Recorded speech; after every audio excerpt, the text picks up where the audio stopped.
It doesn't matter who they are, if they're public servants who were elected or who were chosen for a specific role or who applied for jobs with the BC Ministry of Poverty Creation, the short name, and I call it that because, again, I would tell a judge, well, I'm sorry, Your Honor, if he still deserves, or she, for me to call them Your Honor, because I would give him strikes or her strikes and explain you're losing that privilege because of these behaviors you're demonstrating right now, is if you want to say that I can't call it that when the evidence I will be presenting you deserves that title for that ministry more than poverty reduction, then you are making yourself obsolete in these proceedings, right? You are making it that evidence does not matter to you.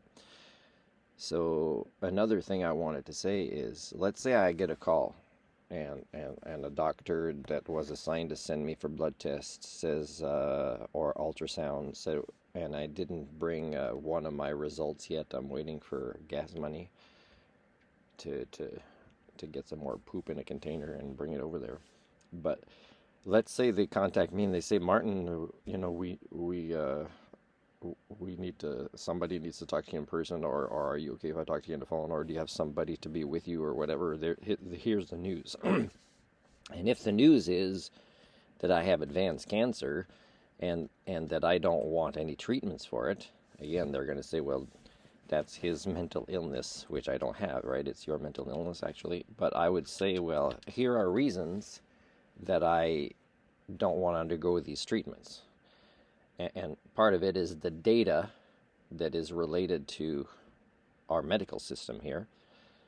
But some other parts is I'm still struggling with the BC Ministry of Poverty Creation that are so uncaring at doing their job with due diligence and are so unaware how abusive they are now with the clientele, the vulnerable sector they serve, that I'm going to say, well, no, I would rather check out, of this live biological entity tribe and allow myself to die without, getting treatments that would be in big part upsetting, because even if I get wonderful people during these treatments, I'll still have the triggers of the times that are unresolved with the medical system in BC. And even if the ministry hears about this and they try to fix things or send money or catch up or whatever, but without creating the kind of end-of-life closure for me that relates to, we were wrong. You're right, Martin, you taught us humanity, and we'll probably go back to losing our humanity, as your theory describes, after you're gone. It's still not enough, right? It's still not enough for me to want to keep going longer when, I think I've suffered a lot already. And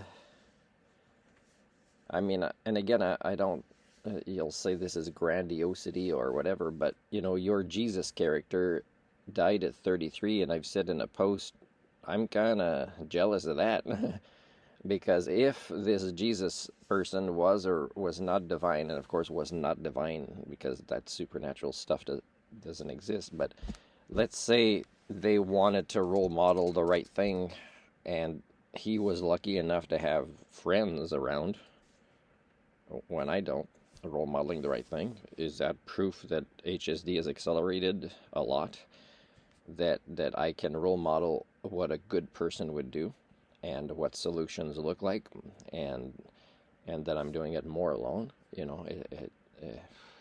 I don't want companionship or people being nice to me because it's end of life and it's for them to get some extra points for their silly little beliefs or for their conscience, when I could, as I interact with them, well, that's not enough. And I could explain to them their brain is their evaluator. And unless you shoot yourself in the head and destroy that part as you die, the part of your brain that is programmed to do this, and it's evolution that has done this. Evolution has made it that We create our own little heaven or hells and variations of it in the last fractions of a second or seconds of your life, and it feels like an eternity, and it's based on self-evaluation.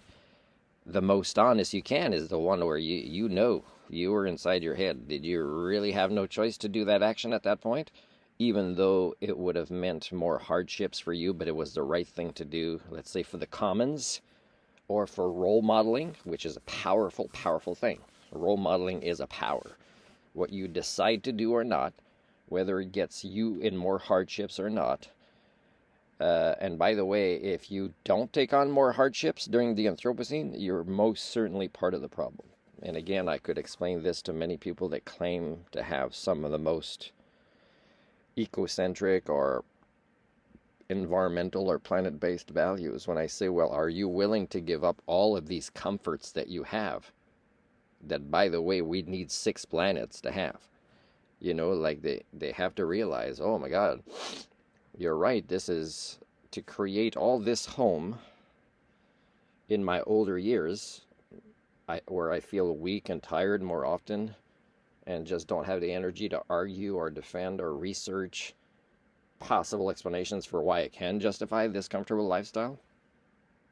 Yeah, they will go into their own denial, and they'll believe that it's enough to, let's say, post certain things on the internet or teach about certain things. But it's not enough. They're still living a lifestyle where in the system that we belong to, and all of the things that have to be done for that particular lifestyle, and the objects within it that are very toxic in the way these objects are made. For example, it's made of plastic, it's not made of wood, where our population is so low that we haven't consumed all the wood, and therefore it's okay to have that same object made of wood and not plastic, because there's less of us living a quality of life in a fair way equally among us. We don't live in such a civilization. That'd be a real civilization. So again, are they ready at the end of their lives where I'm telling them that their brain will self-evaluate? They'll say, no, this is where I will make you think and feel and realize you're going for an eternity. And it doesn't mean that it's black and white, but there is, the brain is capable of much complexity of what these last few seconds of self-evaluation are. Well, I can tell you that one of the reasons I don't fear my own death coming sooner rather than later is what my brain's evaluation of my transparent life will be.